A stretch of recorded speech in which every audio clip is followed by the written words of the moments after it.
ಅಂದ್ರೆ ಯಾಕಿಷ್ಟು ನಿರ್ಲಕ್ಷ್ಯ?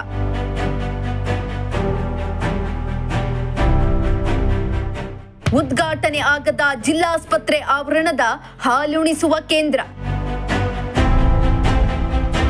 ಉದ್ಘಾಟನೆ ಕಾಣದಿದ್ದಕ್ಕೆ ಪ್ರಜಾಶಕ್ತಿ ಟಿವಿಗೆ ಸಿಕ್ತು ಅಸಲಿ ಕಾರಣ.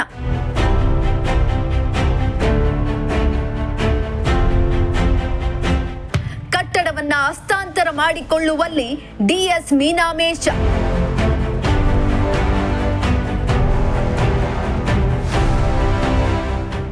ಪ್ರಜಾಶಕ್ತಿ ಟಿವಿ ಇಷ್ಟು ದಿನ ತುಮಕೂರು ಜಿಲ್ಲಾಸ್ಪತ್ರೆಯ ಅವ್ಯವಸ್ಥೆ, ಭ್ರಷ್ಟಾಚಾರವನ್ನ ಛಲ ಬಿಡದಂತೆ ಸಾಬೀತುಪಡಿಸುತ್ತಲೇ ಬಂದಿದೆ. ಡಿಎಸ್ ಅಸ್ಗರ್ ಬೇಗ್ ಅವರಿಗೆ ಪ್ರಜಾಶಕ್ತಿ ಟಿವಿ ಸುದ್ದಿ ಮಾಡಲು ಹೋದ್ರೆ ಉರಿ ಉರಿ ಆಗತ್ತೆ. ಯಾಕಂದ್ರೆ ಸತ್ಯ ಯಾವತ್ತಿದ್ರೂ ಕಹಿನೇ ಅಲ್ವಾ? ಅದರಂತೆ ಇವತ್ತು ಡಿಎಸ್ ಅವರಿಗೆ ಎಷ್ಟು ಬೇಜವಾಬ್ದಾರಿ ಅನ್ನೋದನ್ನ ಇವತ್ತು ಪ್ರಜಾಶಕ್ತಿ ಟಿವಿ ದಾಖಲೆ ಸಮೇತ ಸಾಬೀತುಪಡಿಸುತ್ತಾ ಬಂದಿದೆ.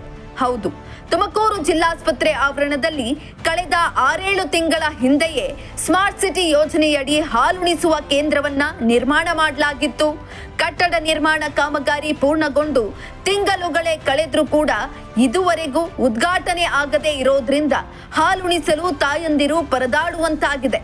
ಇನ್ನು ಈ ಬಗ್ಗೆ ನಿಮ್ಮ ಪ್ರಜಾಶಕ್ತಿ ಟಿವಿ ನಿನ್ನೆ ಸುದ್ದಿ ಬಿತ್ತರ ಕೂಡ ಮಾಡಿದ್ದು, ಇಂದು ಹಾಲುಣಿಸುವ ಕೇಂದ್ರ ಉದ್ಘಾಟನೆ ಆಗದಿರುವ ಬಗ್ಗೆ ಅಸಲಿ ಕಾರಣ ಸಿಕ್ಕಿದೆ.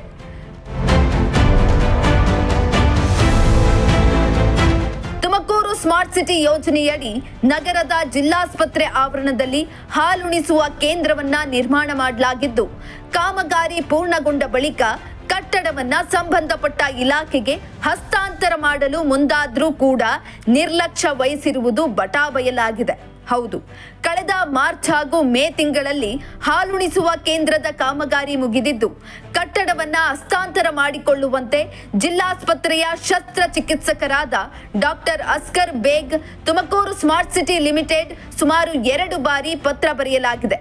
ಆದರೆ ಸ್ಮಾರ್ಟ್ ಸಿಟಿ ಲಿಮಿಟೆಡ್ ಪತ್ರಕ್ಕೆ ಡಿಎಸ್ ಅಸ್ಗರ್ ಬೇಗ್ ಯಾವುದೇ ಉತ್ತರ ನೀಡದಿರೋದ್ರಿಂದ ಹಾಲುಣಿಸುವ ಕೇಂದ್ರ ಉದ್ಘಾಟನೆ ಕಾಣದಿರೋದಕ್ಕೆ ಪ್ರಮುಖ ಕಾರಣ ಅನ್ನೋದು ಬಯಲಾಗಿದೆ.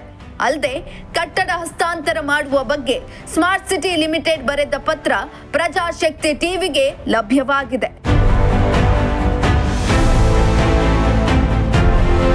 ತುಮಕೂರು ಸ್ಮಾರ್ಟ್ ಸಿಟಿ ಅಧಿಕಾರಿಗಳು ಹಾಲುಣಿಸುವ ಕಟ್ಟಡ ಕಾಮಗಾರಿಯನ್ನ ಪೂರ್ಣಗೊಳಿಸಿ ಹಸ್ತಾಂತರಿಸುವ ಬಗ್ಗೆ ಮಾರ್ಚ್ 3, 2025ರಂದು ಮೊದಲ ಪತ್ರ ಹಾಗೂ ಮೇ 29ರಂದು 2ನೇ ಪತ್ರವನ್ನ ಕಳುಹಿಸಿದ್ರು ಕೂಡ ಜಿಲ್ಲಾ ಶಸ್ತ್ರಚಿಕಿತ್ಸಕರಿಂದ ಯಾವುದೇ ರೀತಿಯ ಪ್ರತಿಕ್ರಿಯೆ ಬಂದಿಲ್ವಂತೆ. 7 ತಿಂಗಳಿಗೂ ಹೆಚ್ಚು ಕಾಲ ಹಸ್ತಾಂತರ ಪತ್ರಕ್ಕೆ ಸ್ಪಂದನೆ ನೀಡದಿರುವ ಜಿಲ್ಲಾ ಶಸ್ತ್ರಚಿಕಿತ್ಸಕ ಅಸ್ಗರ್ ಬೇಗ್ ಅವರ ಕಾರ್ಯವೈಖರಿ ಬಗ್ಗೆ ಪ್ರಶ್ನೆ ಎದ್ದಿದೆ. ತಾಯಿ ಮಗುವಿನ ಆರೋಗ್ಯಕ್ಕಾಗಿ ಅತ್ಯಂತ ಅಗತ್ಯವಾಗಿರುವ ಈ ಕೇಂದ್ರ ಅಧಿಕಾರಿಗಳ ಮೀನಾಮೇಷ ಆಡಳಿತಕ್ಕೆ ಬಲಿಯಾಗಿದೆ ಎಂದು ಸ್ಪಷ್ಟವಾಗಿ ಗೋಚರಿಸುತ್ತಿದೆ.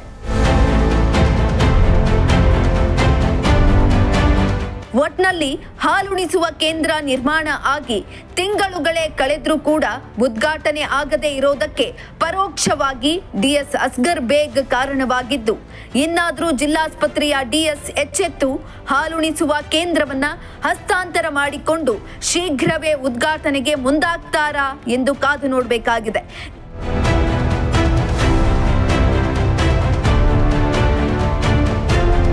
ಕ್ಯಾಮರಾ ಪರ್ಸನ್ ರಾಕೇಶ್ ಜೊತೆ ದೀಪಕ್ ಕೆಂಕೆರೆ, ಪ್ರಜಾಶಕ್ತಿ ಟಿವಿ, ತುಮಕೂರು.